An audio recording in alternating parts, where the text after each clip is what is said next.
Buenas tardes, compañeros. A continuación se realizará la socialización de un apartado extraído del libro La Parole Manipulée de Philippe Breton en el año 2000. Hay que hacer una salvedad. Esta contextualización estará dividida en dos videos. En este haremos hincapié en la manipulación de los afectos. En el segundo, el tema central será la manipulación cognitiva. Entonces, entrando en materia, me gustaría presentar a los exponentes de turno: María Angélica Flores, Cecilia Pereira, Isaac Mercado, Marta Sierra, Dailen Mercado y mi persona, Julionis Perús. Entonces, me gustaría que Marta Sierra nos hablara un poco del autor, del referente que hoy nos tiene conversando en relación a la manipulación de los afectos, Philippe Breton. Marta, por favor, toma la palabra. Bueno, Philippe Breton es un antropólogo y también sociólogo francés que nació en 1951. Bueno, este señor centra sus estudios en lo que son la antropología de la palabra y las técnicas de comunicación. Bueno, Breton nos habla sobre... disculpe. Para hablar de manipulación, creo necesario que primero podamos definir qué es la manipulación de los afectos. Bueno, la manipulación es una forma de chantaje emocional que se pone en marcha una conducta para inducir al otro a que piense o actúe de la forma, o sea, de la misma forma de manipulador, pero que sin darse cuenta de que está siendo manipulado. Bueno, en una primera instancia, Breton nos habla sobre lo que es la manipulación de los afectos. Y es que nos dice que pues hay una forma en que se va condicionando al auditorio de forma de que ellos vayan pensando, o sea, se va seduciendo al auditorio para que ellos crean o piensen de esa manera. Exactamente, Marta. ¿Qué papel, qué función cumple, qué tan trascendental es la seducción en este proceso? Bueno, la seducción es un elemento fundamental porque, o sea, yo pienso que lo que es el discurso se basa o se toma en cuenta o actúa, se actúa sobre él, sobre ese papel de seducción. Porque más que un orador vaya a exponer o vaya a decir un tema, pues él lo que está buscando es que le crean seducir a ese auditorio. Es decir, como dice aquí, la privación de libertad al público. Eh, Nos dice que él distingue dos categorías, donde se apoyan los sentimientos que buscan inspirar y un efecto de fusión.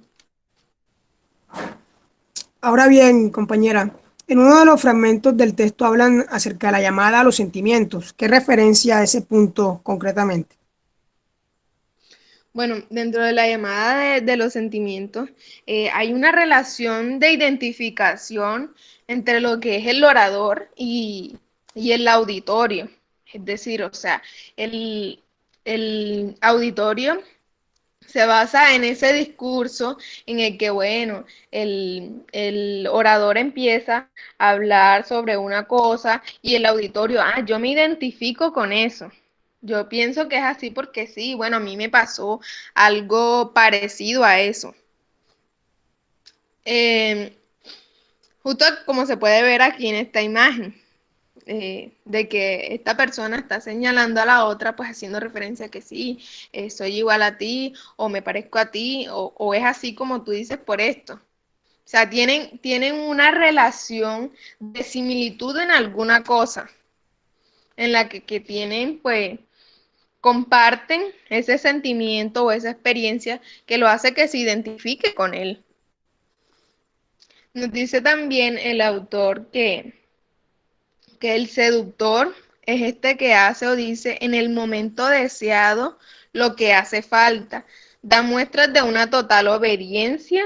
Si llega el caso, el seductor se parece a todo lo que se acerca. Como decía, trata de que lo que él dice se parezca a lo que, a lo que éste piensa a algo que le pasó al auditorio. Otra cosa que puedo resaltar dentro de esto es que, bueno, el orador para tener este tipo de manipulación debe conocer el auditorio. O sea, porque tú para manipular algo, pues debes conocerlo primero. De acuerdo, Marta. Cuando me hablas de la seducción y su relevancia, me gustaría que puntualizaras en la seducción demagógica. Ok, bueno, la seducción demagógica, bueno, es bastante utilizada en lo que es la política, donde eh, el prototipo del seductor es el demagogo, o sea, esa persona que habla, dice que esto, que lo otro, que como que se acerca al auditorio de manera en que, o sea, yo quiero que a mí me escojan porque yo soy bueno por esto y esto, y yo les voy a cumplir a ustedes en aquello otro. Es decir, como está en la imagen, es yo prometo, yo prometo, yo prometo, yo prometo, y que al final pues no se sabe si lo hace o no lo hace, que generalmente no se hace. Entonces aquí dice, el demagogo es quien quiere convencer que es el buen candidato. Es decir, él quiere pues, que lo elijan, pero no quiere que sepan el por qué o el para qué él va a estar. Él se basa pues en esas necesidades que tiene el auditorio. O sea, fija su punto de convencimiento en eso que quiere el auditorio y no en lo que él quiere específicamente, para qué quiere estar ahí. Muy bien. Ahora, ya me referenciaste bien lo que era la seducción demagógica, pero también estuve escuchando acerca de la seducción por estilo. ¿Qué me puedes decir al respecto? Bueno, la seducción por el estilo, pues es algo que bueno, cautiva mucho, y no solamente ahora, porque es que se utiliza prácticamente en todo lugar, en toda ocasión. Se están seduciendo a las personas en lo que es comerciales, en lo que es productos, etcétera. Es decir, el orador, aquel que habla bien, aquel que coge pues ese léxico pulcro que tiene para convencer, es decir, todas estas palabras bonitas, todo esto se va convirtiendo como una especie de adorno y eso es lo que termina cautivando al auditorio. Es decir, el buen hablar va sustituyendo el argumento propio. Entonces, bueno, lo que mencionaba de los comerciales, a ti te plantean una cosa, todas unas cosas bonitas sobre esto, sobre lo otro, por ejemplo, de las dietas, de los suplementos dietarios, eh, que esto es bueno para esto, para lo otro, pero no te hablan pues de esas otras, las cosas malas que te puede causar a largo plazo. Entendiendo esos factores, manipular por claridad, ¿qué es eso? ¿Cómo se hace? Bueno, yo pienso que acá, y el autor también lo plantea, de manipular por claridad, es presentar el discurso sobre el registro de la claridad. O sea, yo voy a seducir teniendo claro que pues voy es a decir algo concreto, preciso. O sea, tener que ser claro dentro de lo que estoy diciendo y ya eso es un método de seducción. Si ven cómo pasa esto desde pues, de un simple palabreo ambiguo allá hasta por ser claro también se puede seducir y por ser breves. Bueno, luego de escuchar esas perspectivas que bien acotaba en el documento Philip Verón, me gustaría escuchar algún complemento de los demás exponentes. Entonces, por favor, alguien que abra el micrófono y nos dé un complemento acerca de lo expuesto socializado, más, mejor dicho, por Marta. Bueno, algo tal vez muy, no sé, corto que podría decir en relación a lo último que ella acaba de tocar, sería es que, bueno, acuñir el trasfondo que tiene justamente la claridad y es cómo esta puede tener una doble intención. Es decir, bueno, ya sabemos que su característica principal es el hecho de su brevedad, de lo corto. Entonces, el punto va es más que todo a dónde está esa doble intención. Si alguien en un discurso pues quiere llevar al público a optar por un ideal, pero no lo puede hacer de manera directa, esta pues, precisamente es una buena forma, ya que simplemente él tomando una pequeña idea, pero que sea lo más clara posible, puede hacer que el público tome tome su postura, pero él en realidad lo que quiere es que ellos más adelante, poco a poco, vayan como que interviniendo en otra cosa que ni siquiera él mencionó en su momento. Es decir, para el público ellos están tomando una decisión al adoptar pues ese ideal, pero en realidad más allá ellos van a ir como que interviniendo tal vez en otros ideales. Buen aporte, buena intervención, Cecilia. O sea, yo voy a decir que voy a... Bueno, otro tema que se relaciona mucho con lo visto anteriormente y lo que tiene que ver con esa seducción de, de, de la manipulación de afectos es todo esto que tiene que ver con la estetización del mensaje, o sea, la estética del mensaje. Dinos, compañero Julio, ¿qué puedes decir acerca de esto? Bueno, en el documento este es un factor que el referente hace pues mucha relevancia. En la estetización del mensaje se busca darle trascendencia o finalidad al mensaje, a la forma, al cómo se transmiten los signos o las ideas. Se subvalora la finalidad del texto, el qué, el orden semántico. Aquí el escritor o el productor se juega de un determinado número de signos para cambiar el foco de atención. En este caso, el orden comunicativo no prevalece, sino el cómo se comunica lo que se quiere representar. De este modo, el público observa con otros ojos, no se detiene a analizar en la temática central del mensaje, sino en las formas o en el sentido como se trata, como se aborda. Esto el artista pues cumple un gran rol de manipulador, cambiando el foco de la atención, cambiando o inclinando a su merced la opinión o la respuesta que el posible lector u oyente pueda darle al mensaje. Entonces se evidencia cómo la observación en este caso puede ser transferible. Lo que el escritor quiere que determinado público observa mediante su forma de escritura o mediante su redacción logra este cometido, sin importar o sin trascender tanto el orden semántico del propio texto. Ese sería como que los aspectos o los factores más llamativos en cuanto a ese subtópico en el documento. Ok, está bastante interesante. ¿Y qué nos podrías decir acerca de el miedo, la autoridad? Bueno, respecto a esto, en realidad creo que es uno de los apartados o uno de los subtemas que más hace hincapié el referente. ¿Por qué?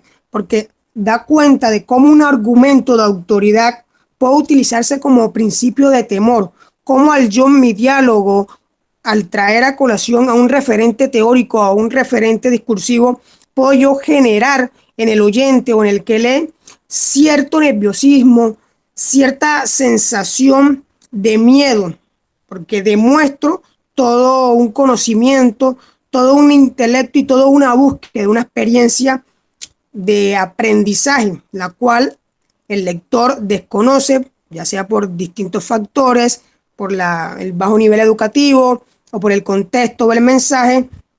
Entonces, mediante esa legitimidad de autoridad, las condiciones de las respuestas estarán limitadas, estarán manipuladas, tanto del escritor en este caso, que es el que busca esa intención, y el receptor, quien ve afectada cada una de las conclusiones que haga el texto.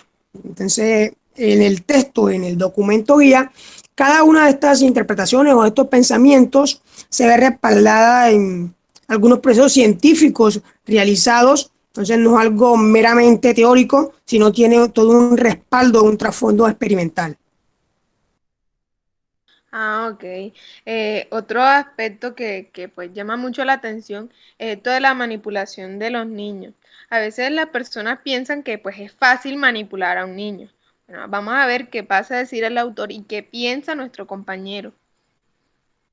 Claro, en este punto, la manipulación de los niños, el autor y la interpretación que hago es que parte de ese poder de adultez, de ese poder de autoridad, de al tener ya una formación cognitiva y moral frente a un sujeto que apenas está en evolución, que apenas está conociendo el mundo y las distintas cosmovisiones que el ser le presenta al mismo. Entonces, al ser un papel en blanco, por decirlo de un modo, empieza a recepcionar o empieza a codificar cada una de las informaciones que le den, sin saber que esas informaciones, que esos pensamientos, que esas respuestas o estímulos tienen un fin ideológico particular, un fin ideológico parcial. Entonces, al niño desde pequeño se le empieza a inculcar sobre una ideología política, sobre una ideología en cuanto a la religión, sobre una ideología de convivencia, de moralidad. Esto lo utiliza mucho o tiene más que repercusión en el ámbito de la religión, cómo empiezan a adoctrinar desde pequeños a los jóvenes, a los niños, para que tengan un pensamiento en relación a un Dios o en relación a determinados dogmas. Entonces se maneja, se condiciona, se limita, se codifica conciencias dóciles para con el fin de idear y educar mentes, bajo un dominio comunicativo e ideológico como he venido explicando. Exacto, entonces termina siendo bastante complicado todo esto. Y sobre la amalgama afectiva, ¿qué nos podrías contar y qué nos puede contar el autor también? Bueno, en este aspecto el autor referencia una doble opinión en el mensaje, en el texto. Por un lado, un mensaje con un contenido definido, que es la información o la publicidad que se quiere presentar. Pero por otro lado, se encuentra el mensaje en busca de sensibilizar. Se utiliza o se tiene de la mano lo que es o lo que se conoce como la semiología, cada uno de esos signos, cada una de las funciones que cumplen esos signos en la unidad comunicativa. Entonces allí el tono de la voz, si es un discurso, las pautas, los gestos, la forma de vestir, el peinado, que a principio a simple vista serían factores irrelevantes, pero ya en el acto de reproducir la idea cumplen una función a tener en cuenta. ¿Por qué? Porque mediante esa amalgama afectiva, mediante esa contaminación de sensaciones, de tristeza, de dolor, de angustia, de alegría, se cambia el chip de la persona que recepciona el mensaje. A lo mejor se parte ya con una respuesta condicionada.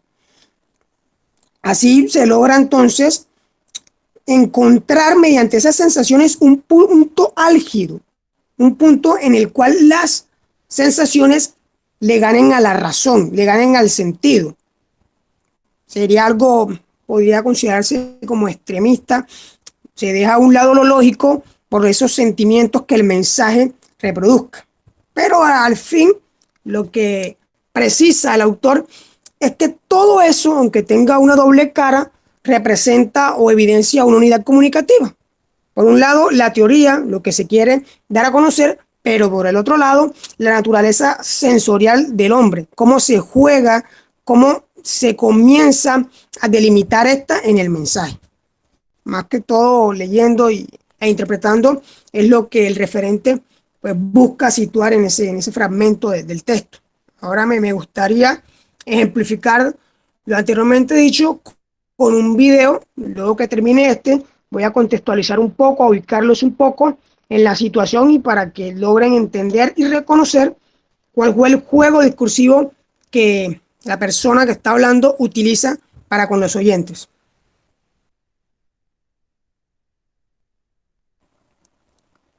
Por favor, compañera, reproduce el video.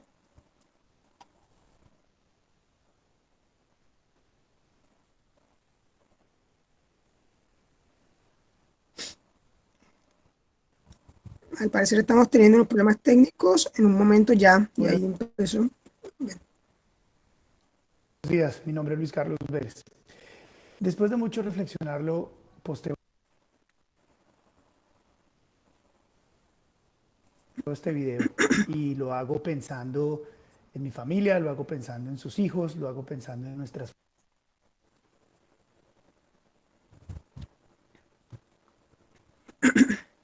familias. El ciberacoso.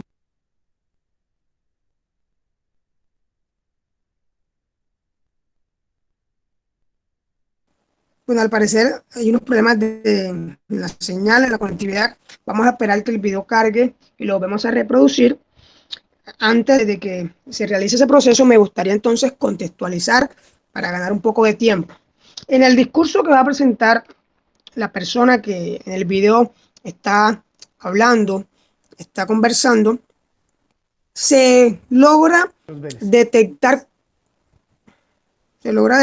un poco esa manipulación, esa estetización del mensaje, porque la verdad es que su comunicado va en función de defender algunas críticas, algunas opiniones en su contra. Este sujeto es un periodista colombiano que fue a cubrir las elecciones en los Estados Unidos y en una de sus locuciones hizo un comentario, una apreciación muy parcial, una apreciación muy extremista que dejaba al desnudo su inclinación política. Y bueno, es un principio básico de la comunicación que el sujeto que esté en el acto de presentar una noticia o una información debe ser imparcial. Entonces era natural que las redes sociales le iban a caer encima y el descarnio público nos hizo esperar. Las críticas llovieron, por decirlo de una forma. Entonces se esperaba que él saliera, bueno, a pedir disculpas, a reconocer sus errores, y no, lo que hizo fue tomar como escudo el video y victimizar cada una de las declaraciones que lanzaban en su contra, siendo pues utilizando términos que en realidad no contextualizan o no dan significado a lo que ocurrió, al hecho puntual.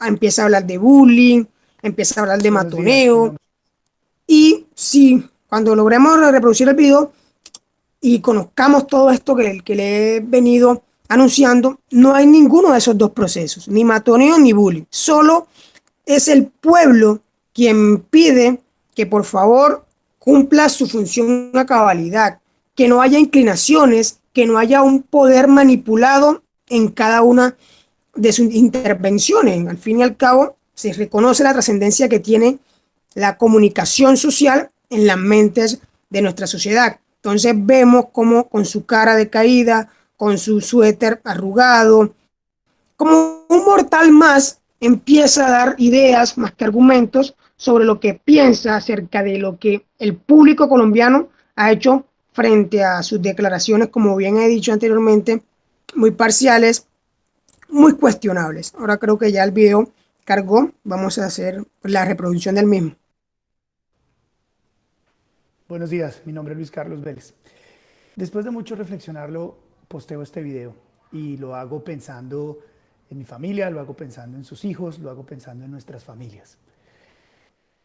El ciberacoso, el bullying en redes es real.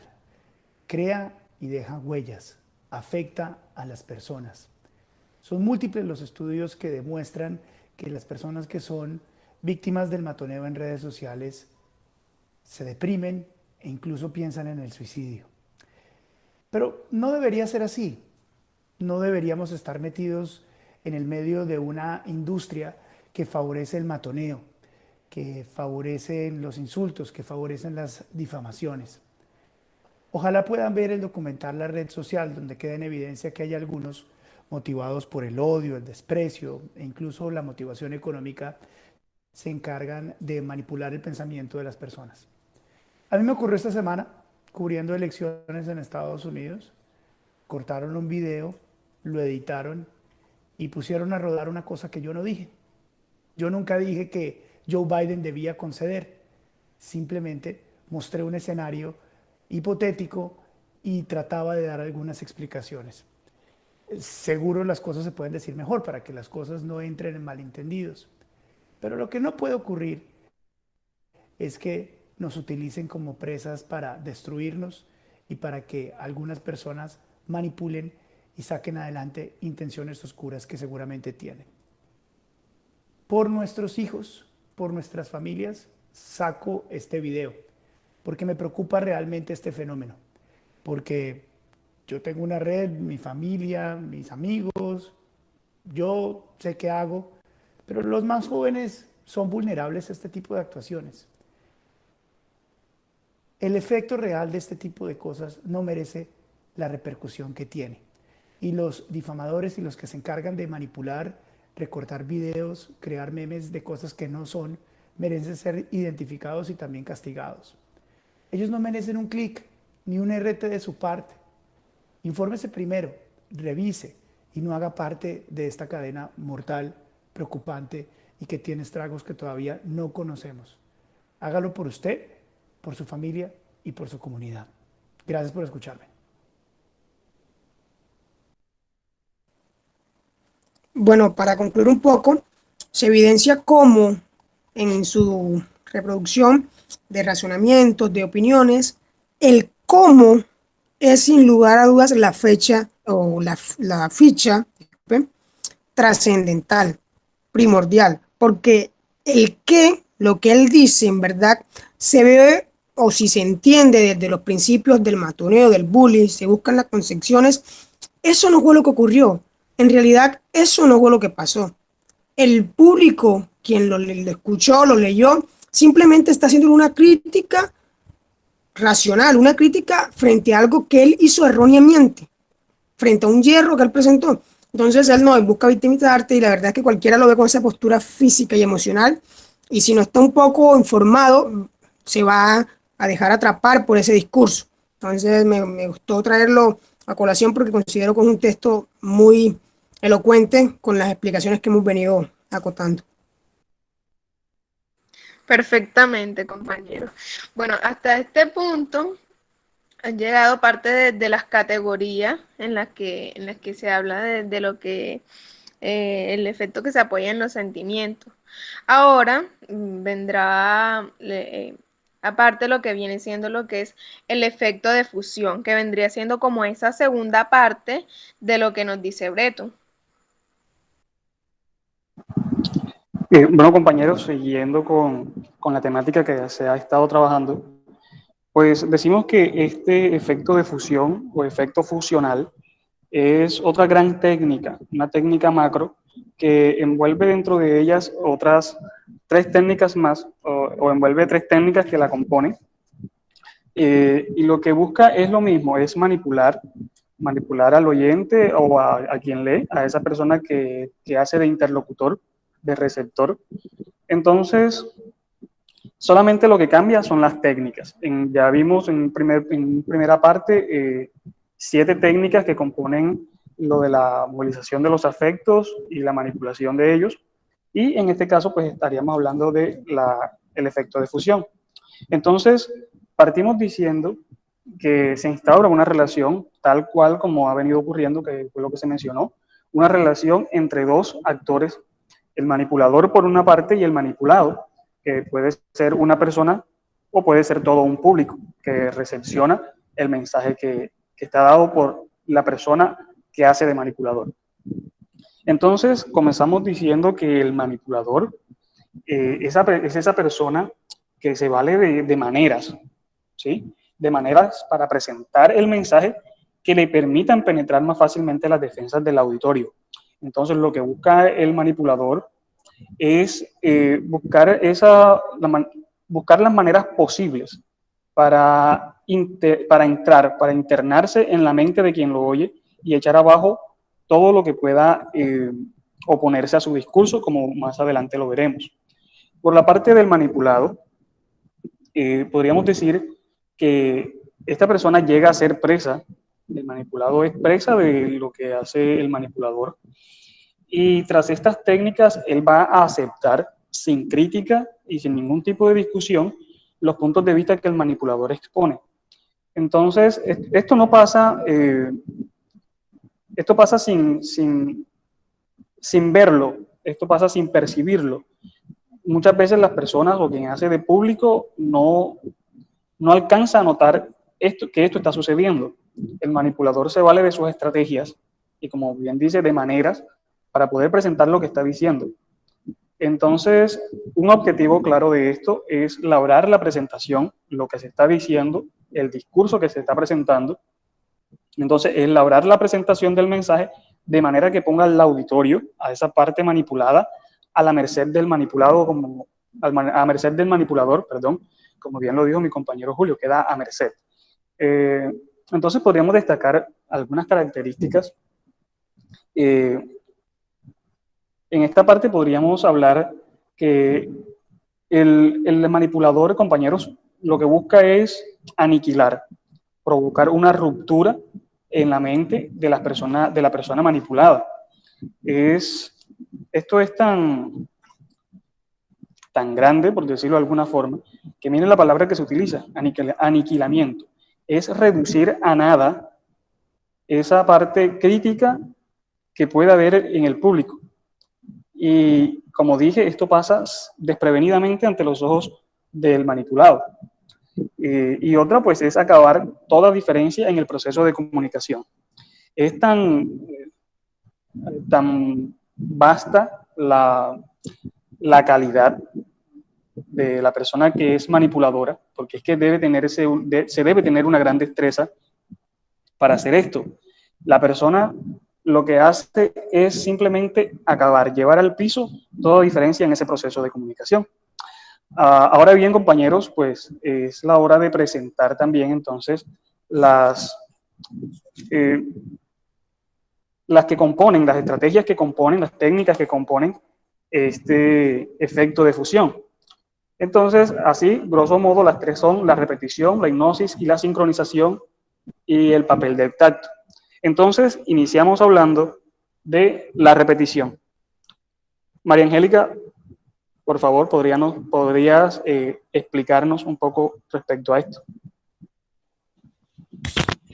Sí, compañero, por supuesto. Bueno, antes de entrar en materia, pues, para hablar acerca de la repetición, pues bueno, quería como que ponerlos en contexto de lo que es la repetición. Bueno, la repetición no es más que decir algo, pues, que ya se había dicho, algo o sea, realizar una acción varias veces seguido.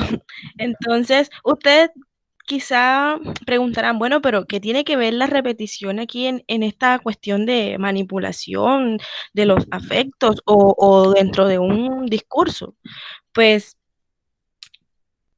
tengo que informarles que la repetición desempeña un papel importante dentro de la manipulación.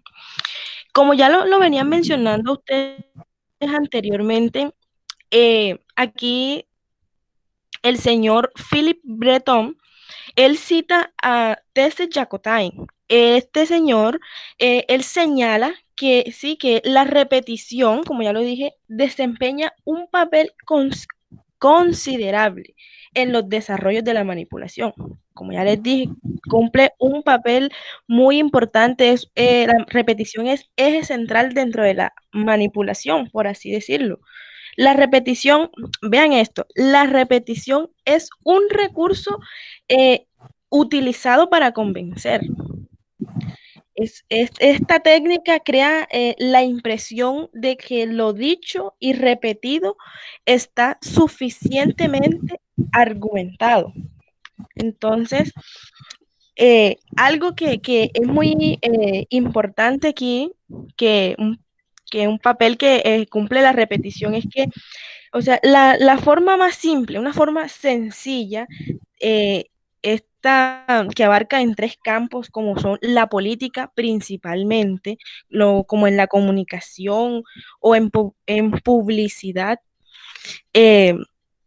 hacen uso del eslogan para hacer esta repetición. Se hace uso de el llamado eslogan. Entonces, en el aspecto de lo que es la publicidad, la repetición juega un gran papel. Les pongo un ejemplo, vean. En caso de las propagandas políticas, que eso se ve mucho cuando es el tiempo de campaña, que los, los futuros gobernantes, ellos empiezan a sacar a flote eh, imágenes con sus frases más representativas. Bueno, esa propaganda política utiliza una repetición incesante, masiva, a través de lo que es los llamados eslogan. Entonces, estas propagandas son acompañadas de excitaciones luminosas, de colores llamativos, son acompañadas de sonidos rítmicos obsesivos. Ustedes pueden notar que en épocas de campaña eso toman una canción y toman el ritmo de esa canción y a esa canción le anexan de pronto que, ay, que vota por mí, que yo soy el ganador, que el pueblo me necesita, o sea, se vuelve la repetición en todas partes, en todo momento uno se encuentra este tipo de publicidad. Entonces, esta repetición crea un estado de cansancio mental. Esa repetición, esa repetidera, eso causa lo que es el cansancio mental, que designa el fenómeno de abandono de la conciencia crítica, que acaba por persuadir, acaba en la persuasión. Entonces, la publicidad comercial que ya se ha ejercitado en el pasado y que de alguna manera es repetido, ha justificado pues el mensaje. Entonces, como ya les había comentado, eh, en épocas de elección se ve muy reflejado, que ya les mencioné, los futuros gobernantes, ellos emplean camisetas, a esas camisetas le anexan su rostro, el número por el que tienen en el boletín, en fin, con tal de llamar la atención, de persuadir al público, a los ciudadanos a que los incitan a que estos voten por ellos, ¿ya? Entonces, esa es la función de la repetición. Entonces, esto es, por eso se dice que la repetición cumple un papel importante dentro del discurso, porque esta también funciona como parte manipuladora para captar la atención en cierto modo, pues, de las personas. Ok, Entonces, pues, era es interesante lo que hemos encontrado en esto, encontrarnos con que en muchas ocasiones no sabemos por qué se dan las cosas, por ejemplo, en el campo de la política o en el campo de estos medios que generan propagandas.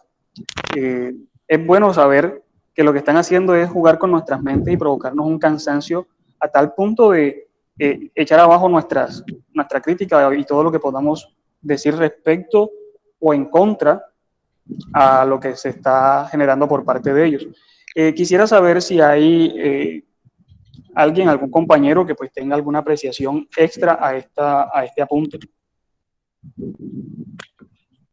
Bueno, yo tengo algo que decir, quiero como complementar lo que mi compañera decía anteriormente, y es que ella mencionaba el eslogan.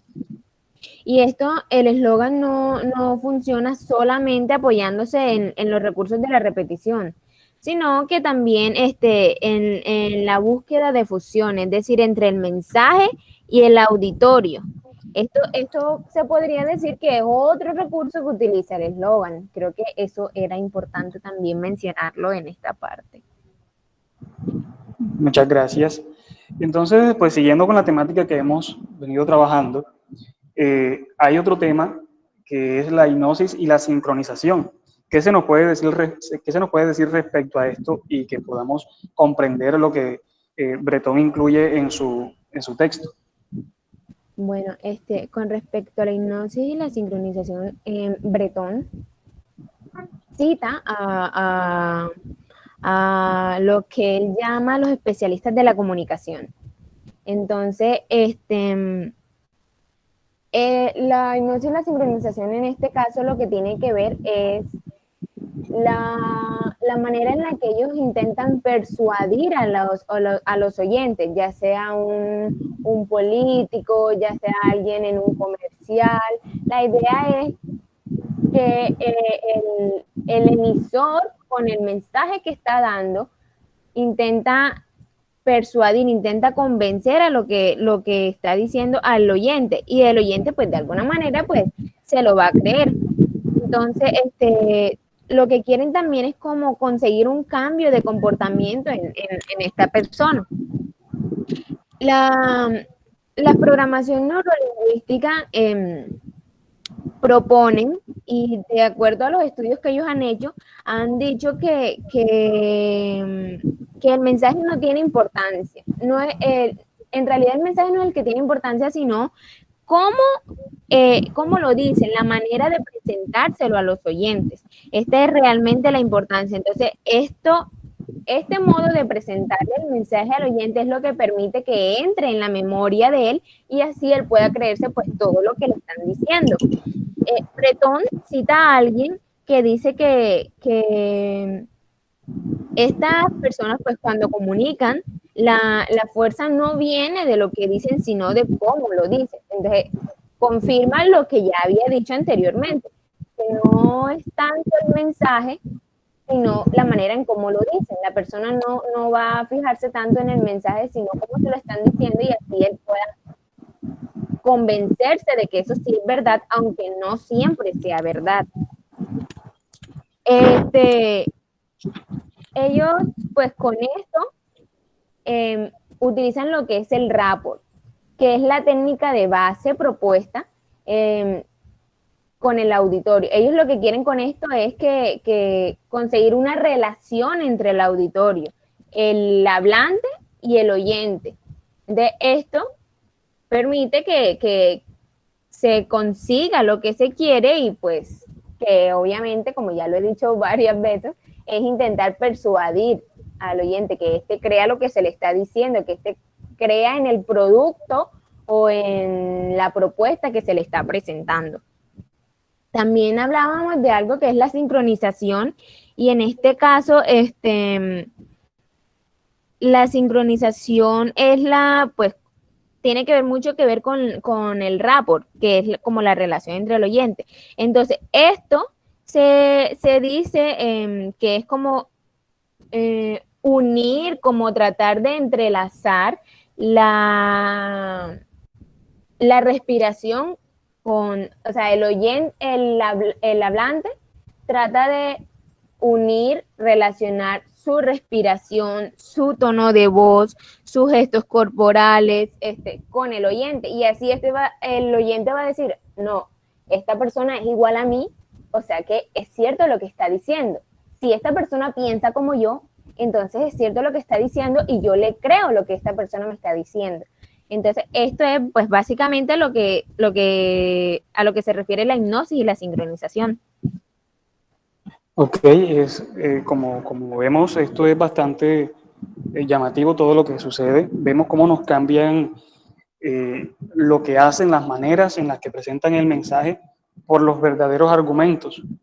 Hemos visto a lo largo de todo, hemos visto a lo largo de toda la temática cómo se cambian las maneras y se evitan los argumentos, y aún así pues nos manipulan. Existe otra temática, otro punto pues respecto a esto. Sería bueno, primero tendríamos que decir si hay alguien que tenga algún aporte respecto a lo que acabó de decir nuestra compañera Daila.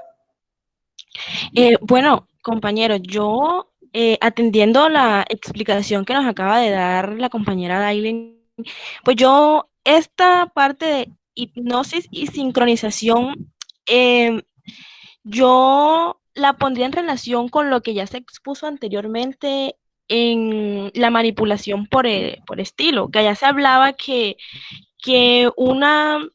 esta hacía referencia a la manera en el léxico, al buen hablar que el orador ejercía al momento de expresar su discurso. Entonces yo pues entrelazaría la hipnosis con con esa manipulación por estilo, porque como ya lo había dicho mi compañera, acá ellos buscan como que, o sea, utilizar esa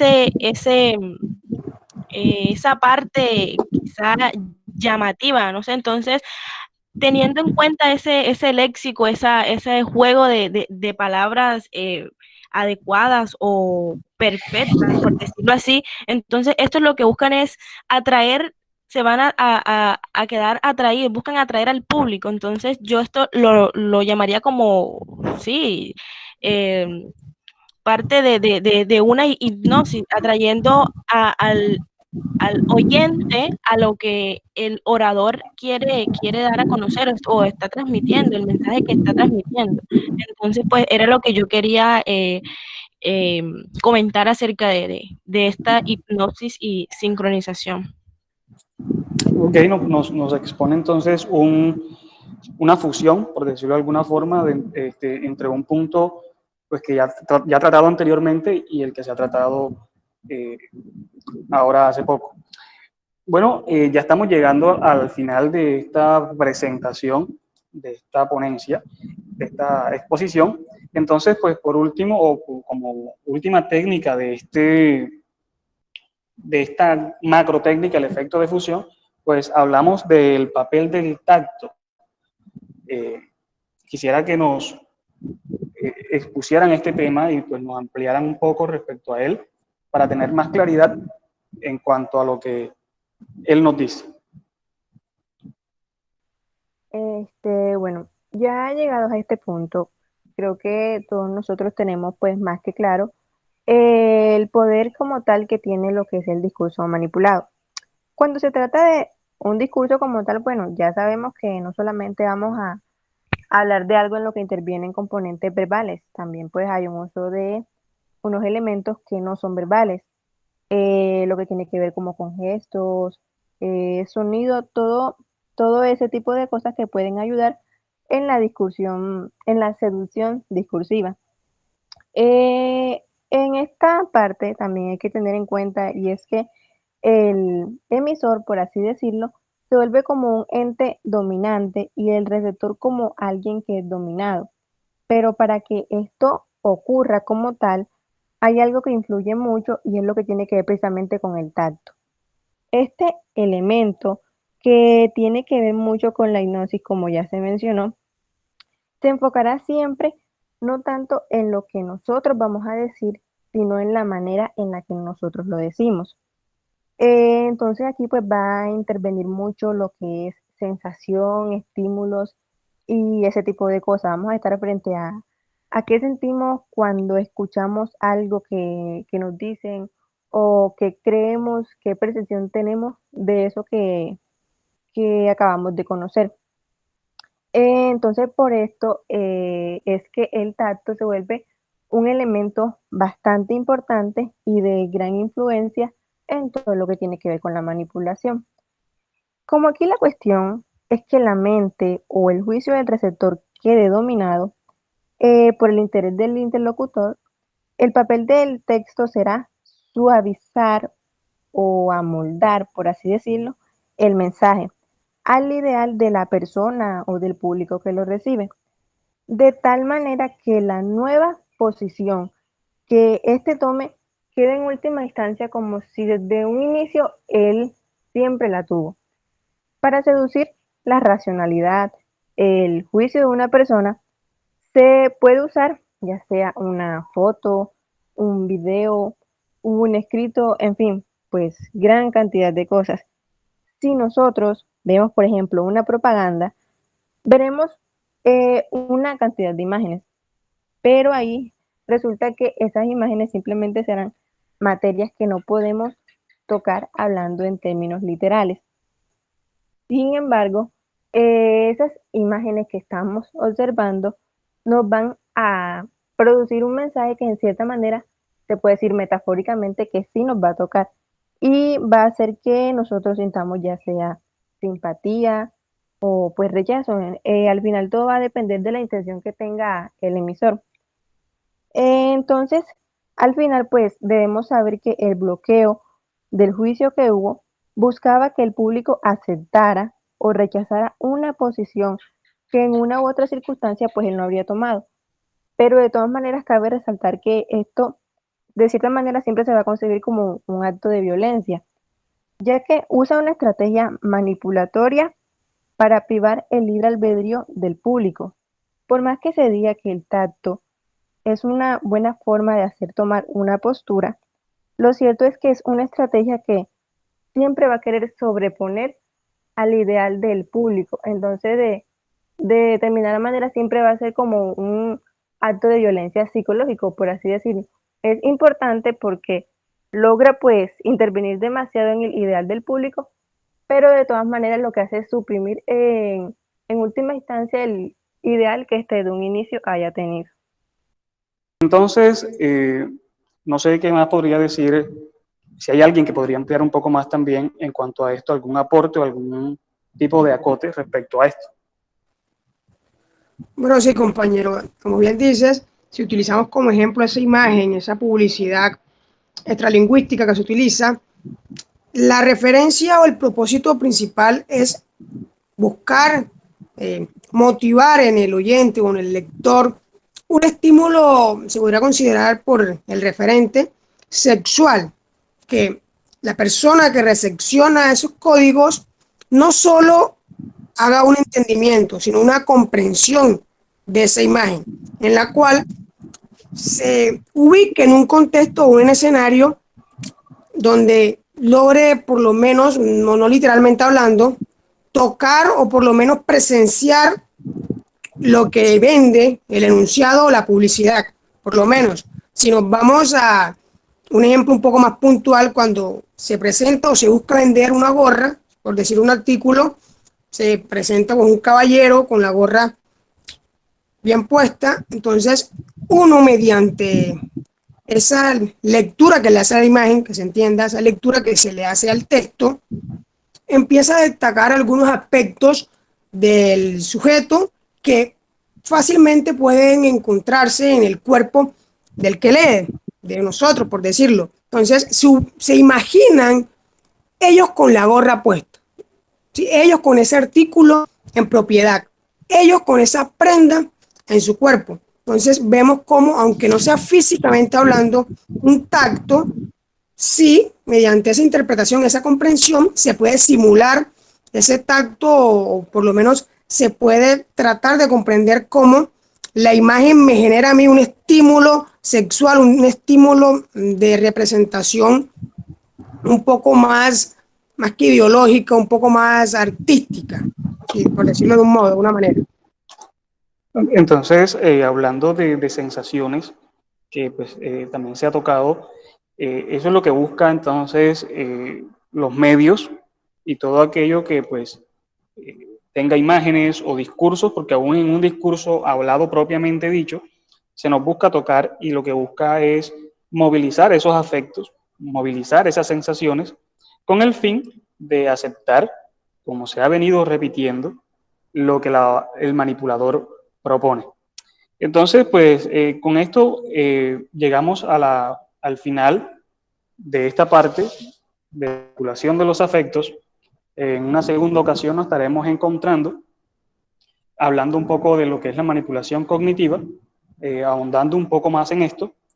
Esperemos sirva de aporte lo que hemos hecho, los aportes de cada uno de nosotros y explicando este punto de vista que Breton nos expone. De antemano agradecemos la atención y espero estén muy bien. Muchas gracias.